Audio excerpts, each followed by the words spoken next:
High friends, welcome back to Anvesh Chats. ఇవాళ వచ్చేసి శనివారం మార్నింగ్ టైం వచ్చేసి 5:30 అయితే అవుతుంది. నేను 6 కల్లా మ్యాచ్కి అయితే వెళ్ళిపోవాలి, ఇంటి దగ్గర నుంచి స్టార్ట్ అవ్వాలి. సో వెళ్ళే ముందు టిఫిన్స్ ఏం తిన్నాను కాబట్టి ఒక బ్రౌన్ బ్రెడ్ తర్వాత పింటోలా పీనట్ బటర్ అయితే యూజ్ చేస్తాను. టేస్ట్ మాత్రం చాలా బాగుంది. ఇది వచ్చేసి చాక్లెట్ ఫ్లేవర్. నేను గ్రౌండ్కి అయితే ఇంటి దగ్గర నుంచి స్టార్ట్ అయిపోయితే 36 కిలోమీటర్స్ అయితే ఉంది. ఆ నుంచి పోయేసరికి ఒక గంట పట్టింది నాకు. కరెక్ట్గా 7 కల్లా అయితే రీచ్ అయిపోయినా. ఫస్ట్ అయితే నేనే వచ్చిన గ్రౌండ్కి. ఇది మనకు గ్రౌండ్ వచ్చేసి మొత్తం కొత్తల్వాళ్ళు కూడా మొత్తం వర్షం కూడా పడింది ఇక్కడ.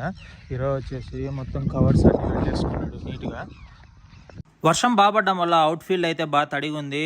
టాస్ అయితే వాళ్ళు గెలిచేసి బ్యాటింగ్ అయితే తీసేసుకున్నారు. మేము ఫస్ట్ అయితే బౌలింగ్ చేయాలి. సో వీడియో తీయడానికి ఎవరు ఉండరు. ఫస్ట్ ఇన్నింగ్స్ అయితే అయిపోయింది మొత్తానికి. 20 ఓవర్లకు గాను 139 కొట్టి 9 వికెట్ల నష్టానికి. ఇప్పుడు మారైతే స్టార్ట్ చేయాలి. ఒక మంచి టీమ్ ఎఫర్ట్తో మ్యాచ్ అయితే గెలిచేసిన. ఉదయం నిన్న బ్రౌన్ బ్రెడ్ అయితే పనిచేసింది. మనకే man of the match. Video కనుక నచ్చినట్లయితే please do like, share, comment and subscribe to Anvesh charts.